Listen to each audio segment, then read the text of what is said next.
نکاح میں دو چیزیں بنیادی ہیں، ایک یہ نکاح ہو سنت طریقے پر ہو، جیسا کہ اللہ کے نبی علیہ السلام نے فرمایا، ترمذی شریف کی روایت ہے، اعلنوا النکاح وجعلوه فی المساجد، ایک تو نکاح کا اعلان کرو، اس لیے کہ جس طرح حرام کام جو ہے اس پہ پردہ ڈالنا چاہیے، اس کا افشا نہیں کرنا چاہیے، نہ کرنا چاہیے نہ افشا کرنا چاہیے، اسی طریقے سے اگر حلال کام ہو اس کو جو ہے نا علن اعلان کرنا چاہیے۔ تو الحمدللہ یہ اللہ کے نبی کی مبارک سنت ہے، اس کے تعلق سے آقا نے فرمایا ایک تو اس کا اعلان کیجیے، اس کو برملا کیجیے، وجعلوه فی المساجد، اور نکاح کو مساجد کے اندر پڑھنے کا کرنے کروانے کا اہتمام کیجیے، ایک تو یہ چیز ہے۔ اس کے بعد جیسے عبدالرحمن بن عوف کی روایت میں اللہ کے نبی نے فرمایا اولیموا ولو بشاۃ، کہ ولیمہ کر لو اگرچہ ایک بکری کے ذریعے سے ہو، یعنی ایک بکری کی اگر استطاعت ہے تو ولیمہ کر لو، یہ چیز سنت ہے۔ اور اس تعلق سے بھی، اس سنت سے بھی ہمارے معاشرے میں لاپرواہی بڑھتی جا رہی ہے۔ ہمارے یہاں کیا ہوتا ہے الا ماشاءاللہ، بعض جگہوں پر حقیقت میں ولیمہ کیا جاتا ہے، لیکن بعض جگہوں پر ولیمے کے نام پہ ڈھونت رچایا جاتا ہے۔ کیا ہے ولیمہ؟ کسے کہتے ہیں؟ ولیمہ تو اس کھانے کو کہتے ہیں کہ جو رخصتی کے بعد میاں بیوی آپس میں خلوت میں ہو جائیں، ایک جگہ جمع ہو جائیں، اگر وہ صحبت کر لیں تو زیادہ بہتر ہے، ورنہ کم سے کم تنہائی میں ملاقات کر لیں، اس کے بعد جو کھانا کھلایا جاتا ہے اس کو ولیمہ کہتے ہیں۔ ہمارے یہاں تو یہ سب کام پہلے سے نمٹا دیے جاتے ہیں، اس کو آپ دعوت تو کہہ سکتے ہیں، اس کو آپ ولیمہ مت کہیں۔ ولیمہ وہ ہے جو اس طریقے سے کیا جائے۔ تو ولیمہ اگر آپ صاحب استطاعت ہے، اگر اللہ نے آپ کو وسعت دی ہے تو ولیمہ سنت نیت سے ادا کیجئے، اور اس میں آپ جتنی آپ کی وسعت ہے آپ جس چیز کو بلانا چاہتے ہیں بلا لیجئے۔ لیکن اس تعلق سے بھی ایک خرابی ہمارے معاشرے میں کیا پائی جاتی ہے، وہ یہ ہے جس کو اللہ کے نبی علیہ السلام نے فرمایا شر الطعام طعام الولیمہ یدعا لها الاغنیاء، اللہ کے نبی علیہ السلام نے فرمایا کھانوں میں بدترین کھانا وہ ولیمے کا کھانا ہے جس میں اغنیاء مالداروں کو تو بلایا جائے، ویترک الفقراء، اور فقراء کو چھوڑ دیا جائے۔ ہم دیکھتے ہیں ہمارا معاشرہ، ہم دیکھتے ہیں کہ ہمارے اسٹیٹس کے جو لوگ ہیں، ہمارے لیول کے جو لوگ ہیں، ان کو تو ہم کھانوں پر بلاتے ہیں، شادی میں بلاتے ہیں، لیکن بیچارے وہ فقراء، وہ نچلے درجے کے لوگ، ہم اگر کہیں سے آ بھی جاتے ہیں تو ہم ان کو کس نگاہوں سے دیکھتے ہیں، یہ ڈھکی چھپی بات نہیں۔ تو اللہ کے نبی علیہ السلام نے فرمایا یہ شر الطعام طعام، بدترین کھانا یہ ولیمے کا کھانا ہے جس میں مالداروں کو تو بلایا جائے اور فقراء کو چھوڑ دیا جائے۔ تو نبی علیہ السلام کی شریعت بہت آسان اور سہل ہے، ہم نے اس پہ نہ چل کر کے نہ ہمارے اپنے اوپر مصیبتیں کھڑی، اور پھر ہم یہ کہتے ہیں کہ یہ بڑی مشکل ہے۔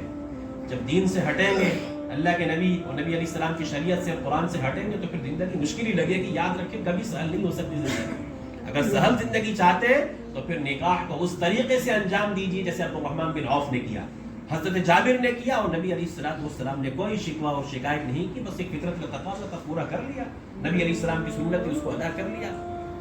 اور اگر یہ تو لڑکے والوں کی طرف سے بات ہوئی، اگر ہمارا معاشرہ، اللہ اکبر، یہ ظالم معاشرہ، لڑکی والوں پر جو ظلم ہمارے معاشرے میں ہوتا ہے، ایک باپ اپنے لختے جگر میں، اللہ کے نبی علیہ السلام حضرت فاطمہ سے فرمایا کرتے تھے نا کہ فاطمہ میرے جگر کا ٹکڑا ہے۔ آپ تصور کیجئے جتنے بھی آپ بیٹیوں والے بیٹھے ہیں نا، فطرت کی بات ہے، ایک باپ کو اپنی بیٹی سے زیادہ لگاؤ ہوتا ہے بچوں کے مقابلے، ایک فطرت ایک کشش ہوتی ہے۔ تو وہ بیٹی جو بچپن سے ایک معصوم سی گڑیا وہ جوان کر کے کوئی اگر آپ کو دیتا ہے، تصور کیجئے وہ اپنا جگر کا ٹکڑا آپ کو دے رہا ہے۔ اور ہمارا ظالم معاشرہ جتنا خرچ مرد لڑکے والوں کا ہوتا ہے اس سے دگنا ظالم معاشرہ لڑکی والوں سے کرواتا ہے۔ کس کے نام پر؟ ان کے ذمے تو کچھ بھی نہیں ہے، کچھ بھی نہیں ہے لڑکی والوں کے ذمے، لیکن کیا ہے کہ ناک اونچی رکھنی ہے، معاشرے میں دکھانا تو ہے کہ ہمارے پاس دولت ہے، ہمارے پاس ثروت ہے، ہم تو بڑے گھر کے لوگ ہیں۔ جب تک نہیں کریں گے اتنی بڑی پارٹی، جب تک اتنا بڑا فنکشن نہیں کریں گے تو کیسے جانیں گے کہ یہ بڑے اسٹیٹس کے لوگ ہیں؟